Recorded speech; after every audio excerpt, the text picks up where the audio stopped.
जी मेरा नाम है सिमरनजीत सिंह, मेरी वाइफ का नाम है परमिंदर कौर। ਅਸੀਂ ਇੰਡੀਆ 'ਚ ਤਾਂ ਨਹੀਂ ਰਹਿੰਦੇ, ਅਸੀਂ ਆਸਟ੍ਰੇਲੀਆ ਰਹਿੰਦੇ ਹਾਂ, ਸਿਡਨੀ। 4 ਸਾਲਾਂ ਤੋਂ ਅਸੀਂ ਮੈਰਿਡ ਹਾਂ, ਪਰ ਸਾਡਾ ਕੋਈ ਬੇਬੀ ਨਹੀਂ ਹੈ ਅਜੇ। ਅਸੀਂ ਉੱਥੇ ਟਰਾਈ ਕੀਤਾ, ਉੱਥੇ IVF ਵੀ ਕਰਾਇਆ ਆਸਟ੍ਰੇਲੀਆ 'ਚ, ਪਰ ਉਹ ਸਕਸੈਸਫੁਲ ਨਹੀਂ ਹੋਇਆ। ਇਸ ਕਰਕੇ ਕਿਸੇ ਨੇ ਸਾਨੂੰ ਸੁਜੈਸਟ ਕੀਤਾ ਕਿ ਤੁਸੀਂ ਇੰਡੀਆ ਜਾਓ, ਉੱਥੇ ਲੁਧਿਆਣੇ 'ਚ ਡਾਕਟਰ ਸੁਮਿਤਾ ਸੋਫਤ ਹਸਪੀਟਲ ਹੈ, ਉਹਨਾਂ ਨਾਲ ਜਾ ਕੇ ਕੰਸਲਟ ਕਰੋ, ਤੁਹਾਡੀ ਹੈਲਪ ਜ਼ਰੂਰ ਕਰਨਗੇ।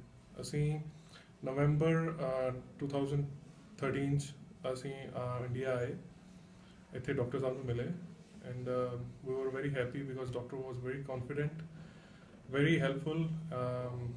ਉਹਨਾਂ ਨੇ ਬਹੁਤ ਅੱਛੀ ਫਰੈਂਡਲੀ ਐਡਵਾਈਸ ਦਿੱਤੀ ਸਾਨੂੰ, ਔਰ 1.5 ਮਹੀਨਾ 2 ਮਹੀਨਾ ਰੁਕਣ ਤੋਂ ਬਾਅਦ today we came to know that my wife is pregnant and we are just out of this world and we are very happy.